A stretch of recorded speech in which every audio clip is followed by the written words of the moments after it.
ಗೊತ್ತಾಯ್ತೇನ್ರಿ ಸ್ವಾಮೀಜಿ? ನಿಮಗೆ ಗೊತ್ತಾಯ್ತಾ? ನಿಮಗೆ ಗೊತ್ತಿಲ್ಲ, ಕತೆ ಗೊತ್ತಿಲ್ಲ, ಏನಿಲ್ಲ ನಿಮಗೆ. ಏನೋ ಹೇಳ್ತಾ ಇದ್ದೀರಿ, ವಿಶ್ವನಾಥ ಮಾಡ್ದ, ವಿಶ್ವನಾಥ ಮಾಡ್ದ. ವಿಶ್ವನಾಥ ಏನು ಮಾಡಿದನು? ಏನು ಮಾಡಿಲ್ಲ. ಅವನ ಜೊತೆ ಸೇರ್ಕೊಂಡಿದ್ದ ಪುಟ್ಟಸ್ವಾಮಿ ಜೊತೆಗೆ.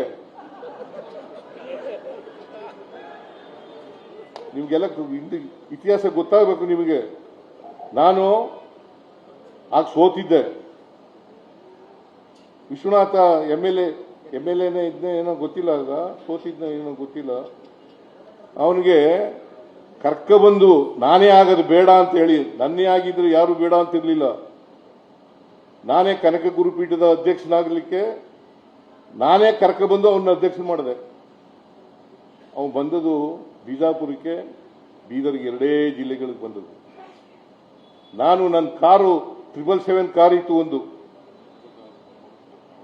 ಆ 777 ಕಾರ್ನಲ್ಲಿ ಎಸಿನೂ ಇರಲಿಲ್ಲ. ಕಾರ್ನಲ್ಲಿ ಇಡೀ ರಾಜ್ಯನೆಲ್ಲ ಸುತ್ತಿ ವಸೂಲು ಮಾಡಿದೆ, ದುಡ್ಡು ವಸೂಲು ಮಾಡಿ 92ನೇ ಇಸ್ವಿ ಫೆಬ್ರವರಿ ತಿಂಗಳಲ್ಲಿ ಗುರುಪೀಠ ಉದ್ಘಾಟನೆ ಆಯಿತು.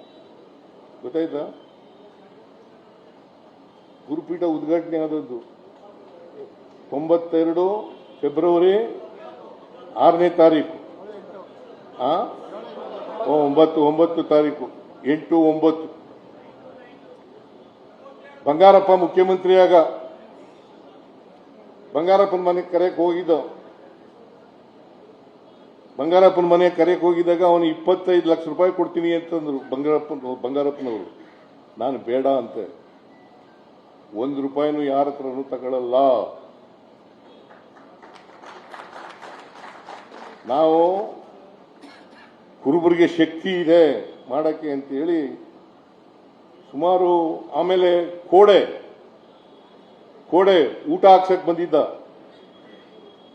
ಅಲ್ಲಿ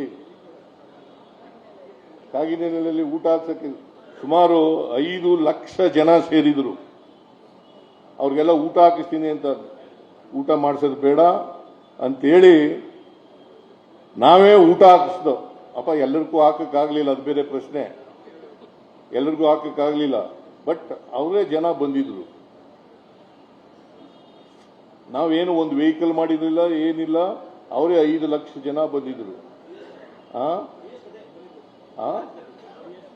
ಹೈಯೆಸ್ಟ್. ಆಮೇಲೆ ಈ ಕೇಂದ್ರದಲ್ಲಿ ಮಂತ್ರಿಯಾಗಿದ್ದ ಇವನು ಶರದ್ ಪವಾರ್, ಡಿಫೆನ್ಸ್ ಮಿನಿಸ್ಟ್ರು, ಅವ್ರನ್ನ ಕರೆಸ್ತೋ.